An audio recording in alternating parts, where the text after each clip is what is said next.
Hello and good morning to you. I'm Neil, and today's car is the Honda CRZ. And what a lovely looking vehicle this is, in pearlescent white, so it's a bit of a head turner in terms of the colour. The finish, it's very straight and tidy. Done 48,000 miles on the 10 plate, one owner from lease plan. Good service history, last serviced at 44,000 miles with both sets of keys. Just 20 quid a year to tax this beauty. This is the sport model with a 1.5 4-cylinder 124 brake motor with IMA system, integrated motor assist, which is Honda's hybrid system. So it's got no pure electric mode. It recharges. The battery system charges up from the petrol engine and regenerates under deceleration or braking. Always fancied one of these. Actually really like the look of them when they first came out, so this is my first one and I'm pretty impressed actually. If you want something practical, it's probably not going to be for you. Rear view is fairly limited, although there are 4 parking sensors on the back, so if you need good visibility, it's a little bit tainted due to the way it's designed.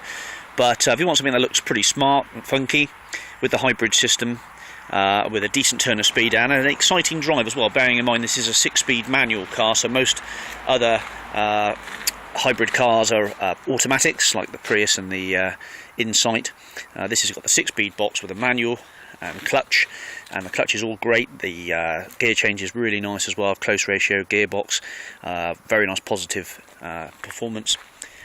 The car has a 3-mode driving system. I'll explain that a bit later, but it pumps out 125 brake, and its torque is all produced up to about 1500 RPM, so it makes it a very flexible car. You don't need to drive it hard. It just sort of feels nice, and it runs really nicely on the road in terms of handling. Put it into the corners, it behaves like it is a bit more of a driver's car rather than the Priuses and Insights which I've owned, which can be a really sort of average car to knock about in, to be fair, fairly uninspiring. But this is a little bit nicer. When you walk up to it, pop the button and get into a car that's a little bit more styled, I would say. On the 10 plate, the original Honda supplying dealers of front and back plates are on the car. Has the 8 LED daylight runners with halogen lights apparently. Just please state that the spec is absolutely spot on for you before you come and view it. This is why we do the video. So engine compartment's really nice and clean as well. Starts on the button as you'd expect. A few little minor chips, and I've just touched in, tiny little chips, nothing really much to worry about. All the glass is spot on. Let's run around the tyres. This is a Michelin. They're running a 195 55 R16s. The pads look pretty good in there, and the tyre on that one there is probably better than half worn, about 60% to go. This one on the rear, Bridgestone, he's about a bit better than half worn, probably about 45% to go. There's the parking sensors on the back. Little windows here. Obviously you've got the big glass panel at the back there. This one here, Bridgestone Potenza, he's probably a bit worse than half worn, to be fair. And this one here is practically new, actually, not far off new. Colour coordinated pearl rear view mirrors with the indicators in the sides there. Wiper blades all okay, nice long MOT. No tax disc with the car, although it's showing as being taxed right the way through to next year. MOT is May the 5th, 2015. 2 keys, as I've said. No spare wheel with this, you just get a inflation kit, and I'll show you what's in the back here. That's the original driver's floor mat, spare bulb kit, locking wheel nuts, first aid kit, jack wheel brace, and tyre inflation kit, and foam, etc. So no spare, and again another first aid kits there as well. There's a subwoofer in the back, there's a partial shelf, very easy flip down seat, just one seat there. The seats in the back are pretty impractical, to be brutally honest.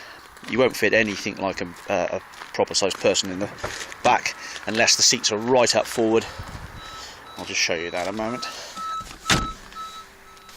There you go. So, and then that seat there is right up, there's no rear room, but toddlers, baby seats, that'd be fine. I'm sure you're looking at this is probably just for a 2-seater, really, more than anything else, but there are a couple of seats, so it's 2+2. Automatic windows on both sides, tinted glass, privacy glass throughout the car. Airbags are plenty, usual safety features. Grey cloth, could do with a bit better cleaning if you really want to go to town, but I've given them a light clean and they come up pretty well. Carpets are all okay. So it's just take the key out. That's the headlight warning buzzer. So there we go.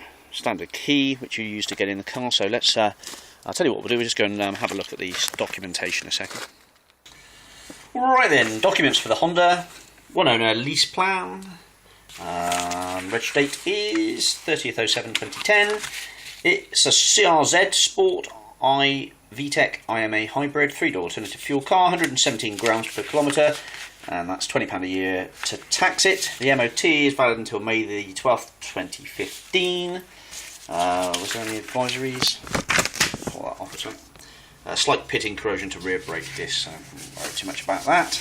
There are two keys, both the same as that. The other one's in the safe at the moment, and the service print shows the car's been serviced at Halfords Auto Centre at 11,500, a couple of tyres at 15.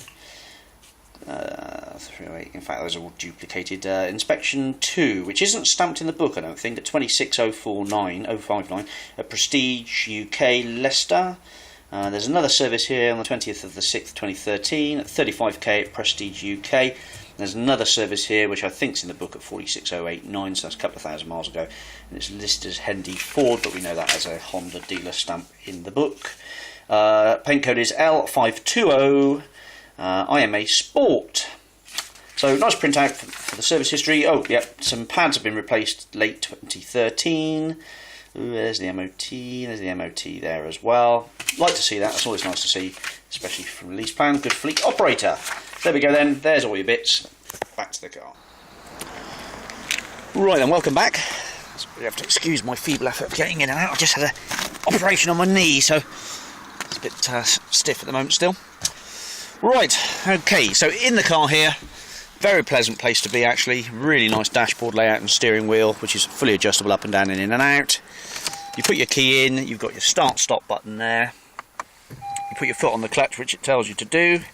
So there we go then. So the binnacle basically is really nicely styled. Let me just move the steering wheel up a bit so you can see what we're doing. So the MPH is in the middle, as you can see. The rev counter is around the outside. There's a nice note to the exhaust as well. Charging assist is all set up here. Tells you when to change up and down gear, door open, fuel gauge, MPG. Looking at about an average of 50 to 60 MPG out of one of these. Folding rear view mirrors on both sides, which is a nice touch. So both of them go in and out when they're electrically adjustable. Traction control, sport mode, normal mode and eco mode. Parking sensors on and off. Miles per hour settings there. Okay, where do we get to? Right, let's make sure that lens is on. Okay, so yeah, on the dash here, so very nice layout on the odometer and dashboard, binnacle, etc. Very nice steering wheel, very nicely designed. Information, not driver's information, cruise control. Obviously fully adjustable. Lovely electric power steering system on this. It's just effortless, very lightweight. This has got the start stop as well, so when you arrive at a junction it just basically stops, and it's as easy as it gets. You just basically put it into gear and the engine starts. There's no winding of a starter motor. It's all done on a sort of a preloaded fry wheel type turnover thing, so it just goes vroom and it's away, effortless. So running around town, lovely fuel consumption in terms of your start stop feature. Heated rear screen, heated window, rear view mirrors, full aircon, and again a very nice display here with a fan controls there, like so. Moving over here, we've got a hi-fi system which has got CD player built into it, MP3 features, auxiliary feature there, and there's an USB connector down here with little cubby holes, 2 beverage cup holders, 6-speed manual box, and we've got another cup holder there. Handbrake's all nice. All the owner's manuals are here. The service book has got 3 stamps in it, as I've said. I'll just show you the stamps in the back here, if we can find them. I don't think there's a cam belt involved in this. It won't be needing changing for some time, but generally Hondas don't run a cam belt. Got a Halfords Auto Centre at 11,507. Another one there at 35, and then a Honda stamp here at Winchester, Hampshire at 46,000. That's the lot for the service book and all the owner's manuals, radio code, and everything is all there. Yeah, I think I've covered pretty much everything. The aircon does work nicely, and all in all then a very nice little decent car. Puddle lights in the doors. That's why I'm struggling to get out again because I've got a knackered knee. There we go, out at last. Pretty looking machine in the pearlescent white, so it's not your standard white, it's got a little bit of a fleck to it. Sorry about being pretty thorough about the car, but it's nice if you watch this video and you know exactly what you're going to get when you get here. No dimple dents at all on the sides of either flank, all scuffed to the bumpers. Looks pretty good. Headlights and lenses are all cracked free and all good. But I'll leave you with that shot. Thanks very much for watching, and finance I believe it can be available through the Tallis garage on site here, and part exchange is an option, although this one's going to be priced up as about the cheapest one you're going to find, so in this colour, so I don't think we're going to be able to do much of a deal on Part X's, but you can run it by me. Thanks for watching. Bye bye.